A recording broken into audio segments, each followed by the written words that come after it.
My love language is a sick fucking pump.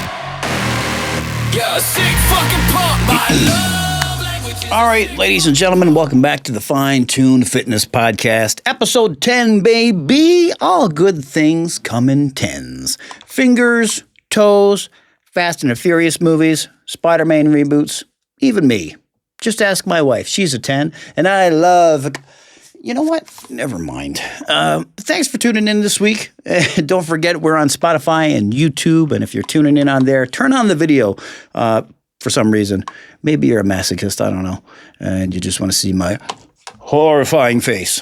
I'm Radio Dave. Welcome back to the Fine Tuned Fitness Podcast, where we talk about training, we talk about the science behind it, all the ridiculous bullshit we do in the gym every fucking day. There's a lot. Today's main topic is going to jump on directly into probably the biggest pile of bullshit in the gym industry too. But first, we're going to start it like we always do. We're going to start with a sick gym reel that I just can't wait to show you guys. So we're going to watch that right now here first. Here's what we got. Sensational Lucy. No problem. This is 9-year-old Lucy who's going to deadlift 180 pounds at the Arnold Sports Festival there last week. So watch this shit. They're getting in the groove, getting in the vibe, psyching herself up.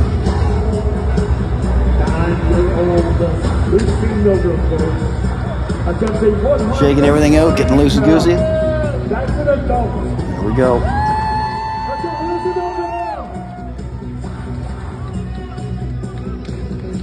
She prepares for a deadlift better than I do.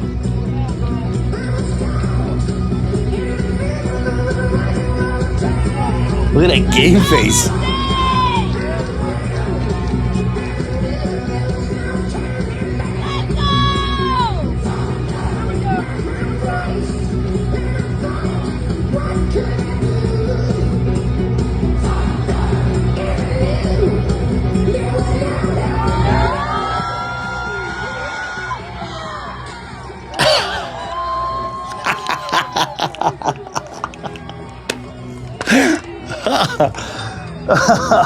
That's so fucking awesome. That's 9-year-old Lucy Milgram. I've talked about her before. I did a reel about her before, deadlifting as well. But that was her last week at the Arnold Sports Festival last week. Deadlifting 180 pounds. It's got to be, 3-4 times her own body weight. That's fucking crazy. She's so fucking cool, man. She's way cooler than I'll ever be. Everything about this video is awesome. She strolls up like she owns the fucking place. Her form is locked. She busts out this amazing lift and then rocks a double bicep just to top it off. She's my fucking hero, man. This is the good, awesome shit that the gym community and just lifting in general does for people, and I fucking love it. No other lifting video is going to put a smile on your face like that one this week. I fucking guarantee that. All right, we're going to take a quick break and get to the workout of the week, and then we're going to jump into our main topic of the day. So stick around for that. Minimal. Ladies and gentlemen, welcome back to another video from Fine Tuned Fitness. This is Gym Day with a fucking idiot. With this guy, Radio Dave, the man with 2 thumbs and is the biggest fucking idiot around. And if you're new around here, like I said, I am Radio Dave. And I do workout tutorials so easy an idiot could do it. So if you dig that shit, click follow and stick around. I love trying new workouts, and I'm always chasing for unorthodox movements that will help isolate very specific muscle activations. But sometimes the classics are classics for a reason and don't need to be changed. So with that in mind, we're going to be doing one of the most basic back day exercises of all time, some bent over dumbbell rows. Minimal. The bent over dumbbell row is a comprehensive compound exercise primarily targeting the, who would have guessed it, the back muscles. Specifically the lats, rhomboids, traps, and rear delts. It also secondarily strengthens the biceps, shoulders, and core, while it does require some isometric contraction as well from the lower back and hamstrings for stability. The way we're going to be doing these today, as we would any other day though, is we're going to grab ourselves a flat bench. You can use an incline bench as well, depending on how tall you are or how inclined you want your form to be, but there's definitely some play here depending on what you're looking to target. You'll want to position one knee and one hand on a bench while keeping your back flat with a neutral spine and your torso parallel to the floor, typically with your opposite hand toward your hip, leading with your elbow and keeping it close to your body, squeezing your shoulder blade toward your spine. We want all that force of the weight going directly into our backs, so we don't want to have our arms too far out from our body, or we're going to be wasting some energy in our arms when we want it all in our back. Then allow for the dumbbell to retract back down to the floor, getting a nice big full stretch at the bottom. Really let your lat open up at the bottom of the movement so that the dumbbell is almost touching the floor.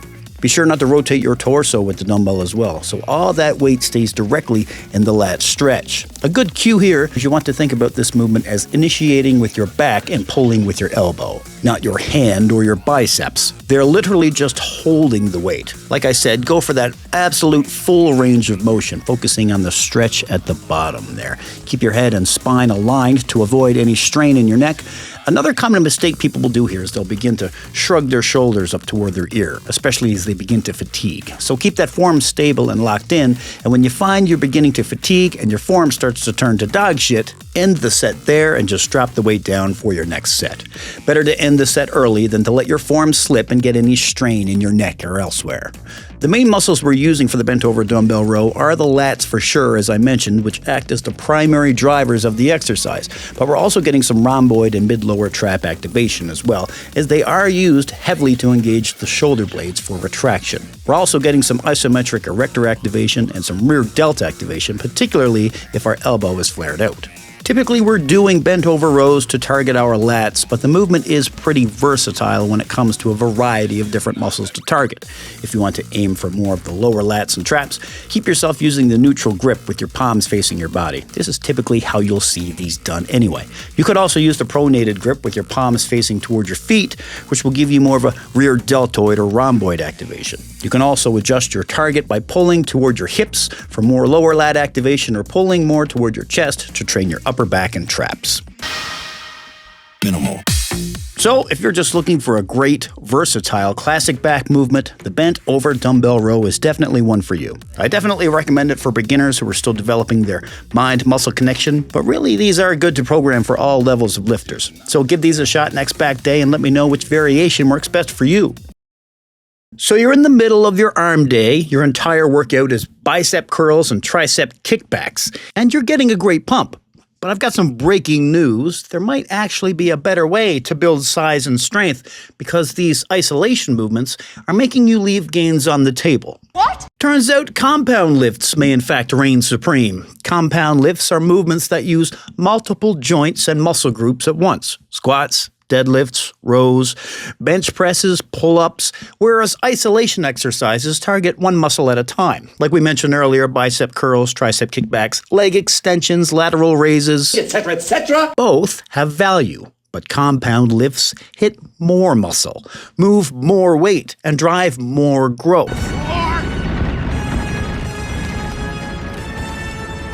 So why do compound lifts build more muscle? For one, there's more total load overall, which of course will mean more mechanical tension, which is one of the main drivers for hypertrophy. There's more motor units activated in general, there's a higher hormonal response, such as testosterone and growth hormone, greater overall core and stabilizer recruitment, and a more efficient time under tension per rep. A single set of heavy deadlifts stimulates your glutes, hamstrings, lats, traps, cores, grip.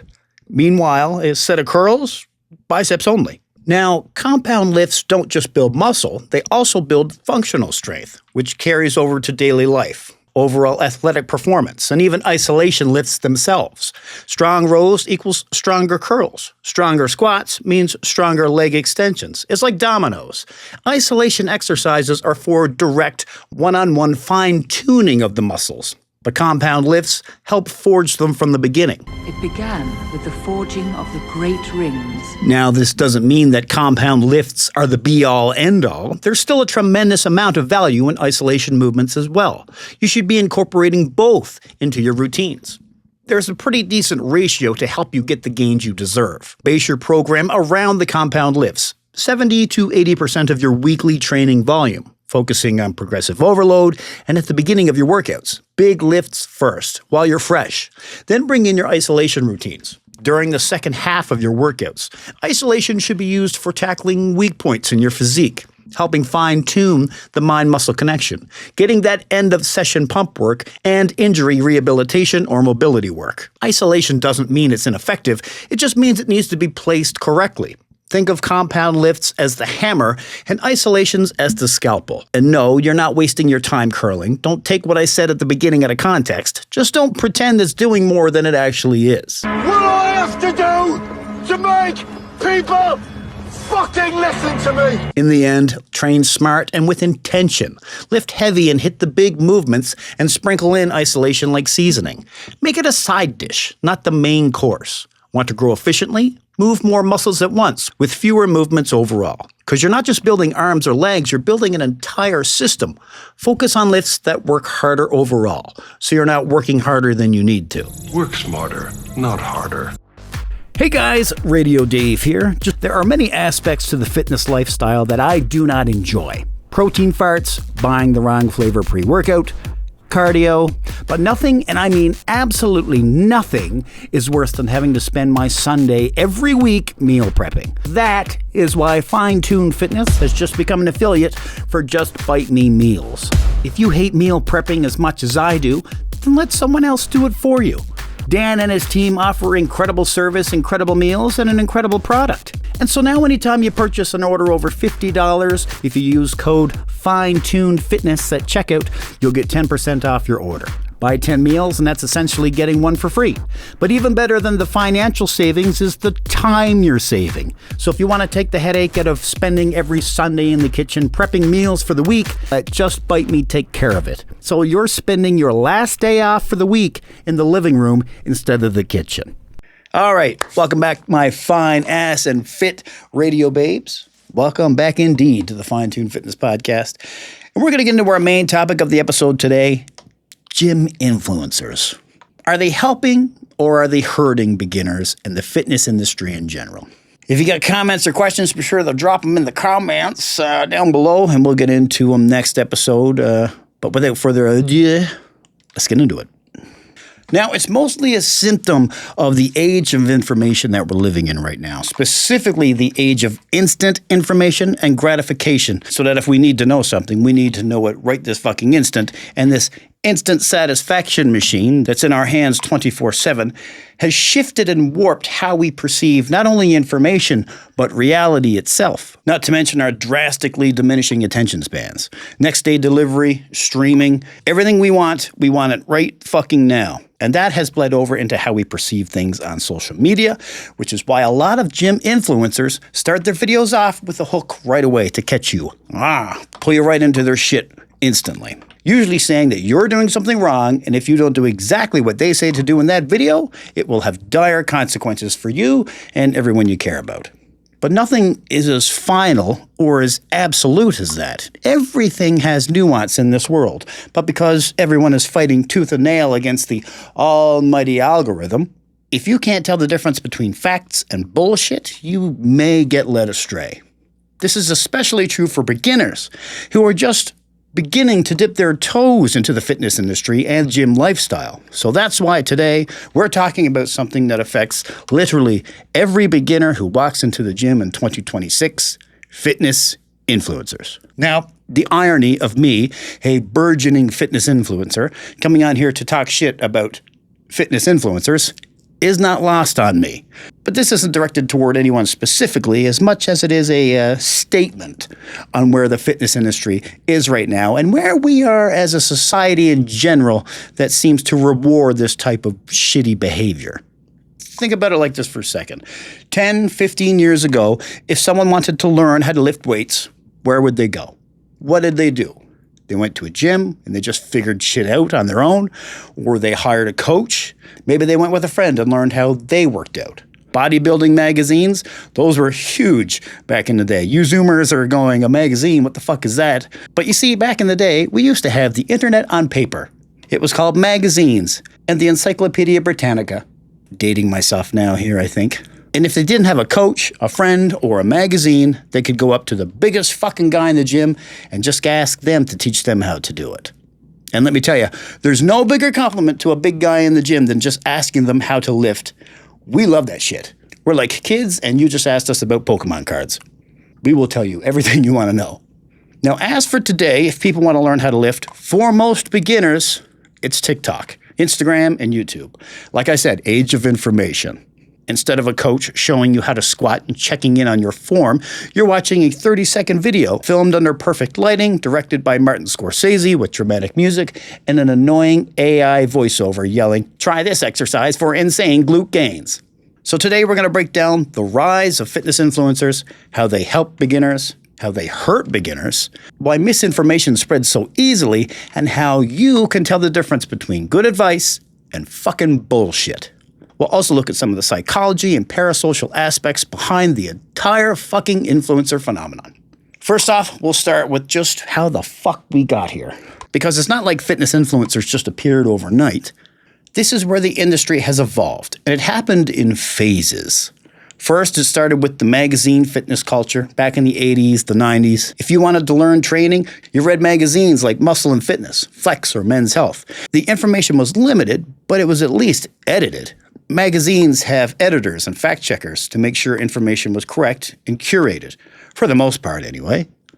Then came the internet and the forum era. Websites like bodybuilding.com forums became huge hubs where people debated training, nutrition, lifting, and supplements. A little less edited and curated as users began to take control of the information that was doled out, but in general, they still had moderators to monitor and suss out bullshit. Obviously not as successful a task as with magazines, but at least the veil of an attempt at moderation was there. Then YouTube exploded. We had the big bang of user-submitted content and information. You suddenly had long-form educational fitness content from coaches, and then TikTok arrived.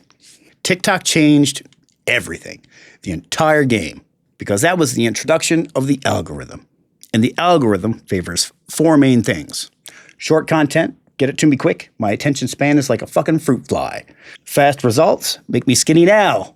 Strong opinions. This is the only way to lose weight fast. And entertaining visuals. Make it look good, baby. Bright lights, loud noises to catch your eye and steal your attention. Because attention is money. Short length, fast results, strong opinions, and eye-catching visuals. That's what sparks the algorithm. Not nuance, not context, and certainly not long-term thinking.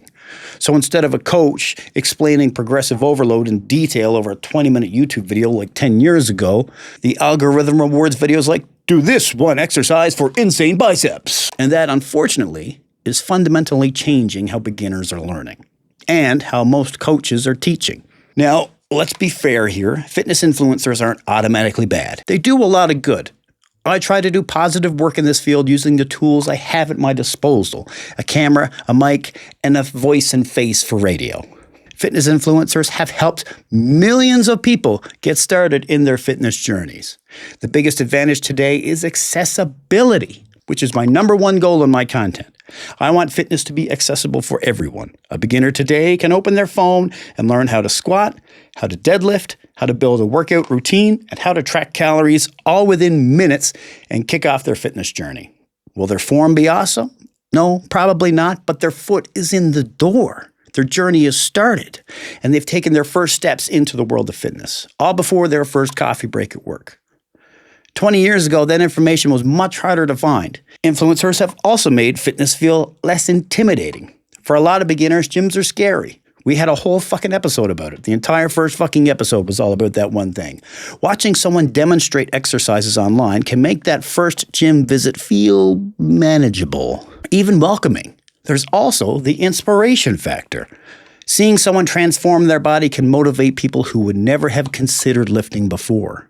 There's something powerful about a set of dramatic before and after photos, and we can't ignore the community aspect of it either. Online fitness communities provide support that many people didn't have access to before, especially nowadays when people have never felt lonelier. People share progress, they encourage each other, and it helps normalize the idea that everyone starts somewhere. So in many ways, influencers have helped democratize fitness and make it into the mainstream. But with all the amazing good they've done, there's also the flip side of the coin. Because for every great coach sharing useful advice online, there are another 10 people sharing absolute bullshit. So let's look at the number one biggest issue by far in the online fitness community. Nothing else comes close. Misinformation. Anyone can become a fitness influencer. Hence why you're watching me right now. There's no barrier for entry. You don't need education. You don't need coaching experience. You don't even need to understand basic physiology to start coaching online. You just need a camera and confidence. And confidence can be very convincing. There are an endless amount of people speaking confidently who don't know what the fuck they're talking about. Someone speaking with confidence does not mean that they are correct. And then there's overcomplication. Social media rewards novelty. The algorithm does not reward basic advice like squat, press, row, repeat for 5 years. That advice works, but it's fucking boring.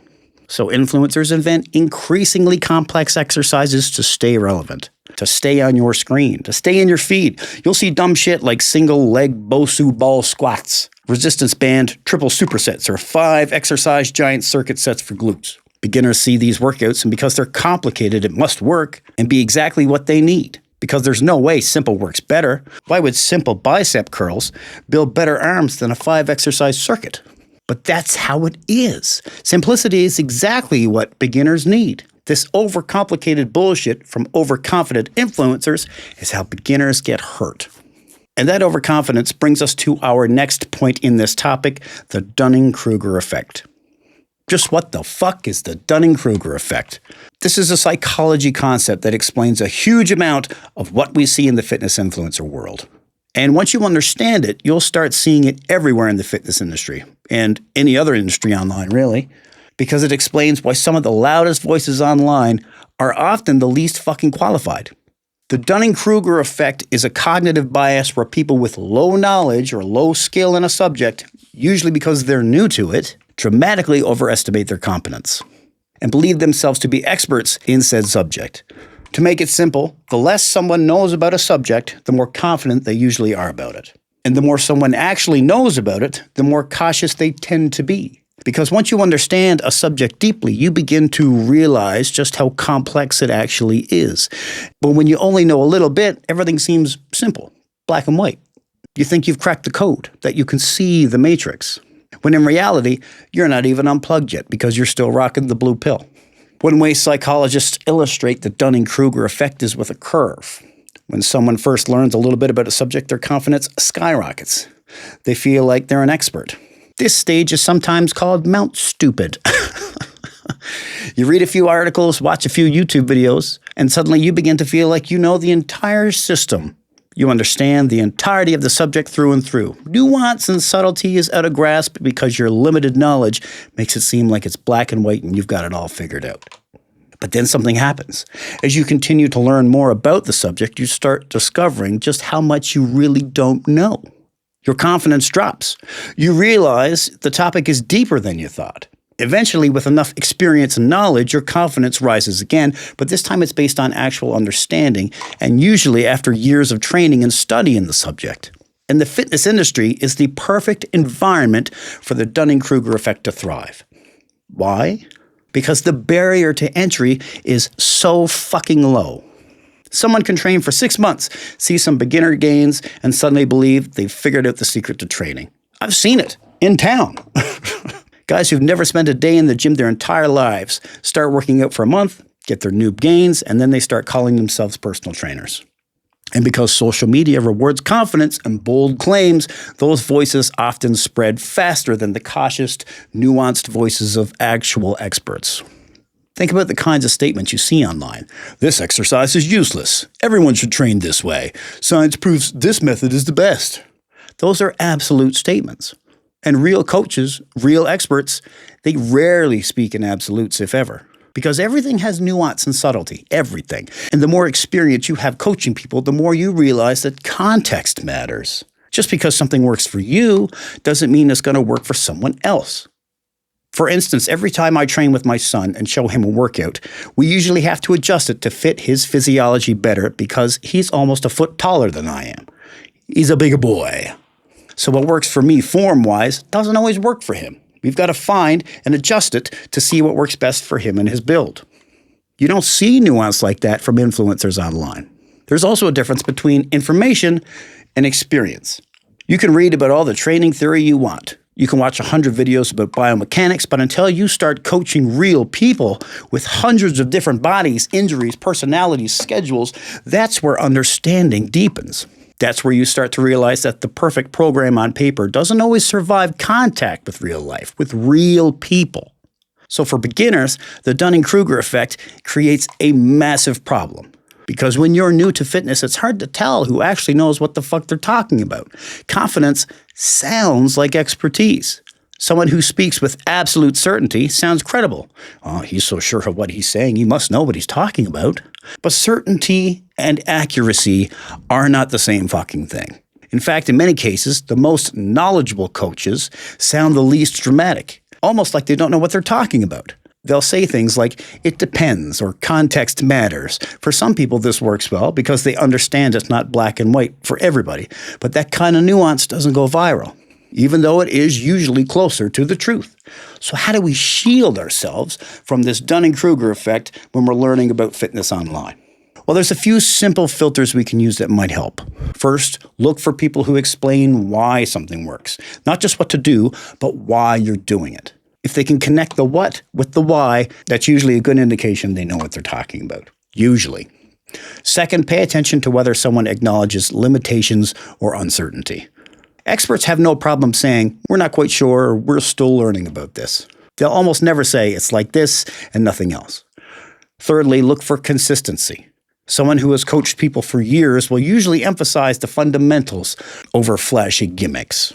The irony of the Dunning-Kruger effect is that the people most confident in their expertise are often the ones who know the fucking least.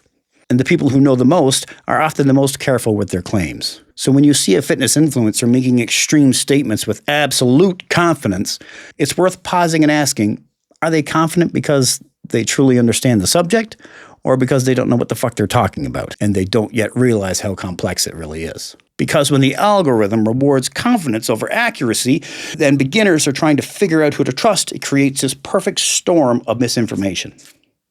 Now, there's another psychological concept that plays a massive role in influencer culture.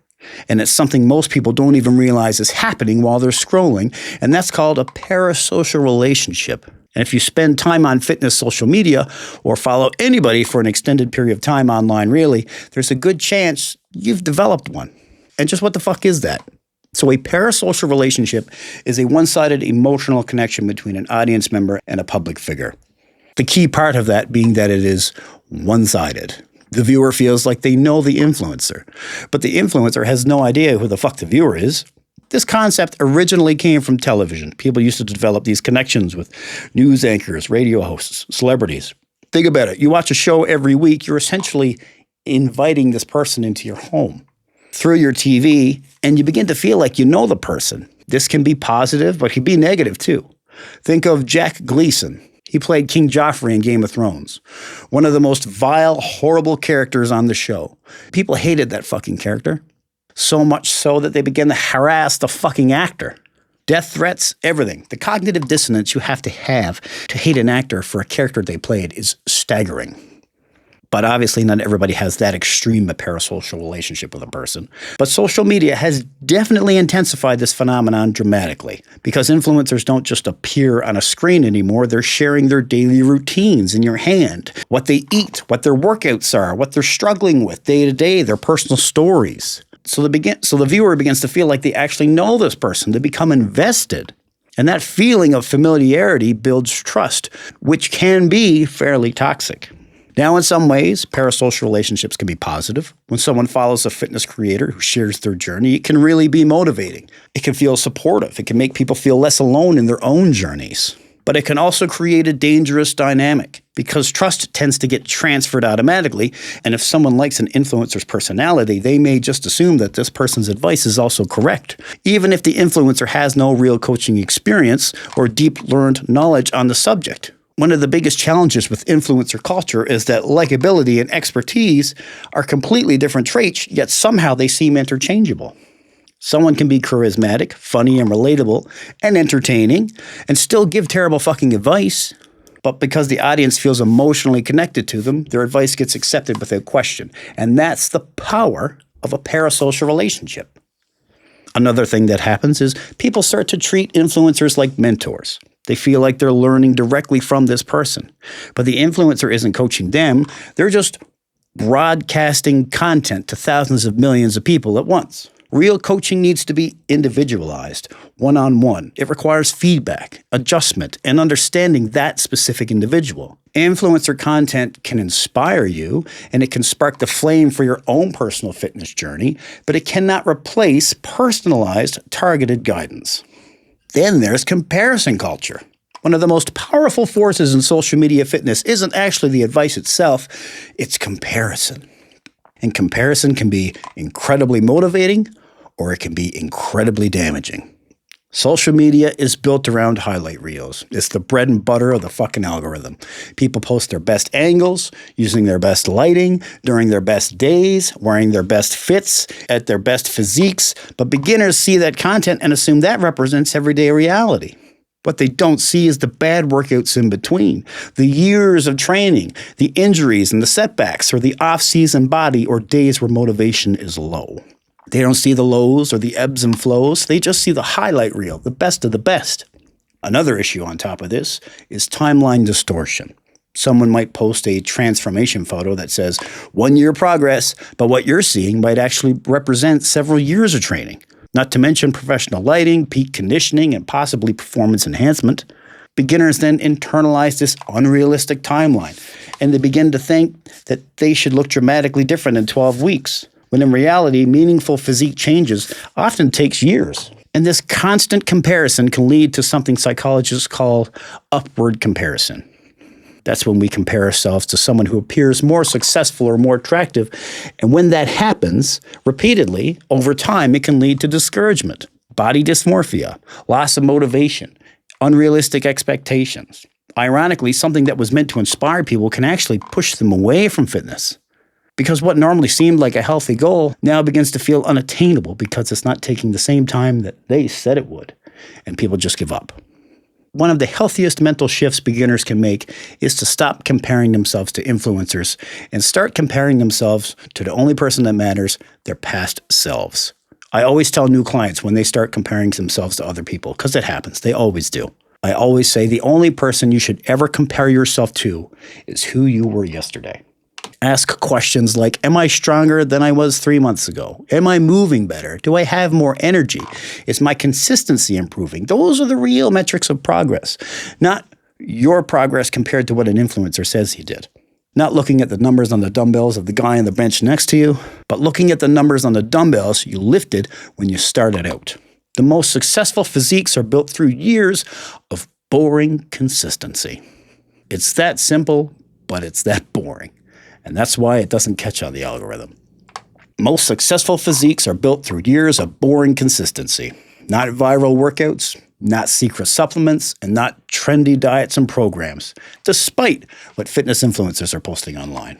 Just keep showing up, training every day, training progressively, eating well, sleeping enough, and repeat.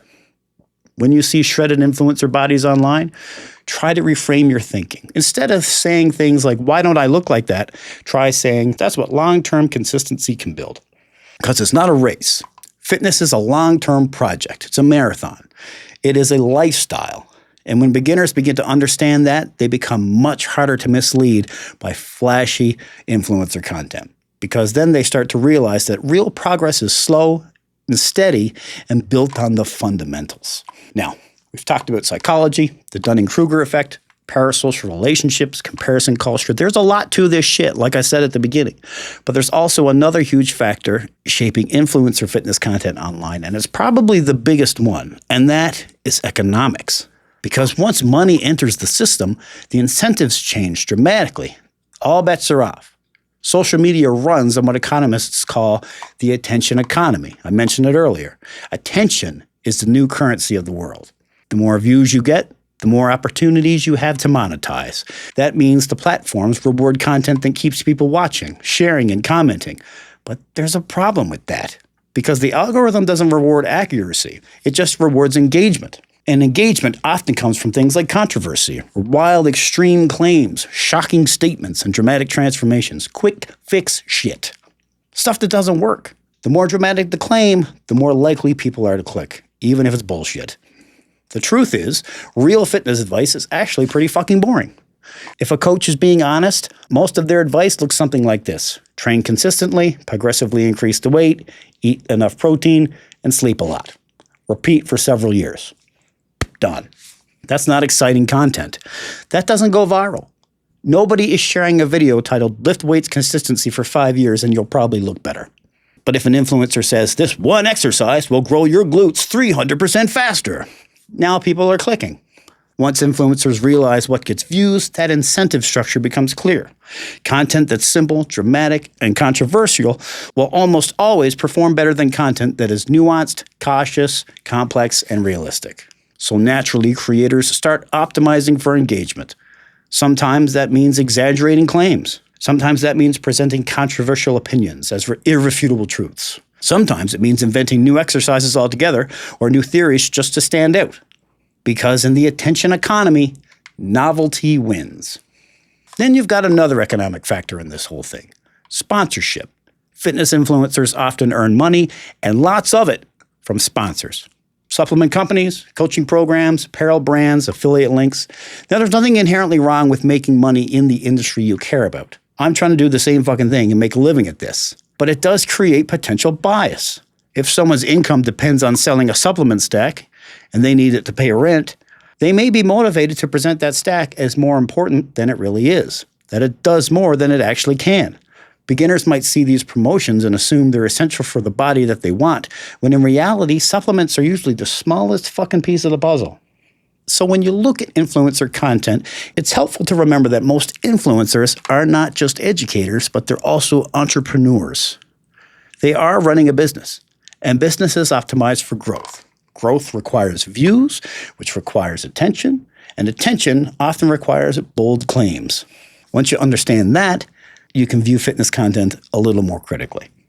Now, this doesn't mean all influencers are bad. It just means the system they operate in has incentives that sometimes push content towards extremes. And the healthiest mindset for viewers is to treat social media fitness like entertainment mixed with education. Just enjoy it and maybe learn from it. But don't assume every viral tip represents the most effective approach to any situation. The last point in this whole topic is uncomfortable as well, but we need to talk about it. Performance-enhancing drugs exist, and many of the physiques you see online are enhanced. That doesn't mean everyone is cheating, but it does mean beginners need realistic expectations. The problem is when enhanced athletes present the results as completely natural, because that creates impossible standards that a beginner may never be able to reach naturally. Now, I'm going to be completely open with you guys. I'm not natural. Most gym goers could probably tell that already. I've been doing testosterone replacement treatments for the last 3 years, and I do a trend cycle roughly once a year.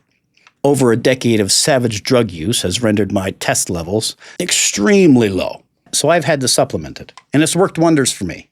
Now, that doesn't mean my physique isn't attainable naturally. It absolutely is. I don't have a crazy physique, but I have absolutely gotten it quicker than if I had done it without TRT. Does that mean I cheated? Some guys will say yes, but I'm in the gym twice a day, every day, for the last 3 years, busting my ass. So for someone to say I didn't earn it or work for it is absolutely disingenuous. I worked my ass off to get where I am today, but TRT definitely helped me get there.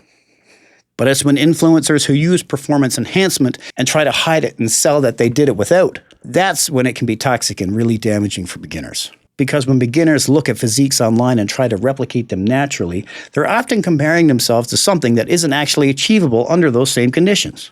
Performance-enhancing drugs exist in almost every strength and physique sport you can think of. Bodybuilding, powerlifting, strongman competitions, professional athletics, even some recreational gym culture. Now, that doesn't mean that every fitness influencer is enhanced, but it does mean that the fitness industry has always had an enhancement culture in certain areas. The problem isn't that enhancement exists.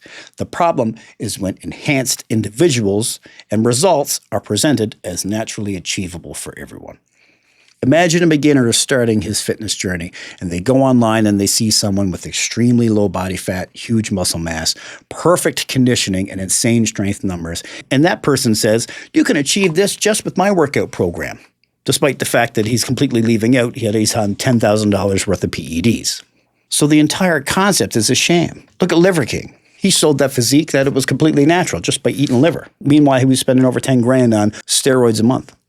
Now the beginner who's watching that is trying to replicate the same results under completely different physiological conditions. You're essentially in a bicycle race trying to catch up to a person who's on a fucking motorcycle. Now, if you're not familiar with PEDs, many performance-enhancing drugs increase levels of anabolic hormones like testosterone. These hormones influence things like muscle protein synthesis, your recovery speed, even your red blood cell production. It helps training tolerance and even body composition. So in simple terms, they allow the person's body to recover faster, build muscle quicker, maintain muscle while dieting harder, and train at higher volumes. That changes the rules of the game. Someone using enhancement can often tolerate far more training stress than a natural lifter, which means their training style might not translate well to someone who is natural. Now we've got another issue beginners don't realize. Because a lot of influencer training routines are based on what works for their body under their circumstances. But if those circumstances include enhanced recovery and elevated anabolic hormone levels, copying their natural volume or intensity might not work well for a natural lifter. In fact, it might actually lead to overtraining, injury, burnout, and frustration. Natural lifters typically need more attention to recovery, sleep, fatigue management, and realistic training volume. Which is why you'll hear the entire online gym community always in an uproar about something people call fake natty culture. Influencers who present themselves as natural while potentially using PEDs. Now, to be clear, it's not always possible to know who is natural and who isn't if they're not going to come out and tell you. And making accusations about individuals isn't productive. But the broader issue here is transparency, which is why I'm pretty upfront about my usage and what I do. If beginners believe that extreme physiques are easily achievable naturally, it can create unrealistic expectations about what natural training can actually produce. And that will lead to frustration, body dysmorphia, and people just outright quitting working out altogether because they think they can't attain the results that they think they should be getting. But natural muscle growth is a slow process. For most people, in the first year, you'll see noticeable beginner gains. In those second and third years, growth will slow down, but it'll be more steady. And in your fourth year and over, improvements will be more gradual. The human body has biological limits. You can't get around that. And you can't add 20 pounds of lean muscle every year indefinitely. There's a top, there's a ceiling. Yet social media sometimes present physiques that seem to defy those limits. And that creates a distorted perception of what healthy natural progress should look like. Now, there's another factor often ignored in influencer culture as well, and that's genetics. Some people just naturally have better genetics. Advantages like better muscle insertions, wider clavicles, narrower waists, faster recovery, higher natural testosterone levels. Everybody's different. And when those genetics combine with perfect lighting, good photography, and sometimes performance-enhancing drugs, the result can look almost superhuman. So beginners comparing themselves to Captain America might feel like they're failing, when in reality they're actually progressing fairly well. This can lead to some lifters to consider enhancement prematurely because they feel like natural training just isn't producing results fast enough. But the truth is that natural progress is supposed to be gradual. Like I said, this took me 10 years. That's normal physiology. I've been lifting consistently for 10 years. This is not a quick process. This is a lifestyle. Different people will have different opinions on this, but the important thing for beginners to understand is that a physique alone does not automatically mean that someone has the best training advice. Some of the most knowledgeable coaches in the world do not have the most extreme physiques, and some people with incredible physiques may just simply have exceptional genetics, or enhancement, or both. For beginners, the healthiest mindset is this: don't chase someone else's physique, chase your own. Focus on your own progress. Focus on getting strong, building muscle gradually, improving your health, and staying consistent. If you train naturally and consistently for several years, you can build a very impressive physique. But it will be your physique and not an influencer's that you saw online. So with all these different elements of all these different topics, how can we as beginners filter out good fitness advice from the bullshit when it comes to an endless stream of fitness influencer chum we're being fed every second our phones are open? When you watch fitness content online, try this. Ask yourself 3 questions. Does this advice make physiological sense? Is this sustainable long term? And does it align with basic training principles? If someone claims one exercise will fix everything, that's generally a good indicator of a red flag. The main difference between coaches and influencers is influencers inspire and coaches guide. You can learn from both, but you need to understand that they both serve different goals. So after all that, we need to ask the question, are gym influencers helping beginners or hurting them? And the honest answer is both. They're doing both. They do help people start their fitness journeys, but they also create confusion. So ultimately, the responsibility falls on the viewer. We need to learn to think critically, question the claims we're hearing, and learn the fundamentals. That's why I try to teach you guys the basics of fitness as much as I can. Because when you know the fundamentals, you can smell when someone is trying to peddle bullshit in your direction. Social media can inspire your fitness journey, but it can't replace real understanding. So there you go. All right, guys, that's basically it for the topic today. Are gym influencers hurting or helping beginners? There you go. I hope you guys learned something. Before we say goodbye today, though, we're going to look into our supplement cabinet to do a little supplement check and see what it's all about. Today, we're looking at nitric oxide boosters. I've talked about this before, not on the podcast specifically, though. This is Spike, Supplement World. It's their SW Labs brand. You can get this is Supplement World, supplementworldcanada.com, and you can get different variations. They're different brands that does the same thing. It's a nitric oxide booster. Basically, what it does is you take this 30 minutes or so before your workout, and it opens up all your blood vessels. It gets your blood flowing, so it gets into the muscle better, so you get better pumps, better blood flow, better oxygen into your shit, and just makes for an ultimately better pump. So if you're working out and you feel like your pumps aren't getting big enough and you really want to get those big dirty pumps, grab yourself a nitric oxide booster. This one, I like this one. Spike is pretty good. Full transparency, like we talked about, I am an affiliate for SW Labs, but I do use this every day. But like I said, you can grab any brand of this. As long as it has the citrulline malate, that's what you need to look for in this.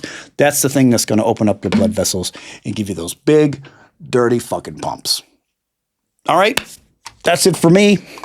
That just about does it for this week's episode of the Fine Tuned Fitness Podcast, episode 10. My golly, we got 10 down already. Hope you enjoyed this one. Maybe learned a thing or two. Keep your eyes peeled for bullshit, guys. It's everywhere. It's fucking everywhere. I'm trying my best to teach you guys the fundamentals so you can smell it when it's coming, but I can't be everywhere at once. If you enjoyed this episode, share it with a gym buddy, leave a review, and let me know what you think. Drop some questions in the comments. Let's get some feedback from you guys. I want to hear what you guys think about everything. Who's your favorite positive fitness influencer out there that I should know about? I like the positive shit. Guys that are trying to teach you, not the guys that are giving misinformation and selling bullshit. So drop them in the comments. I want to hear about them. All right, that's it for me. Radio Dave, baby. Thanks for tuning in to the Fine Tuned Fitness Podcast, where we lift heavy, we stay respectful, and we always re-rack our fucking weights. I'm Radio Dave. You're you. I'll see you on the next one. Yeah, sick fucking pump.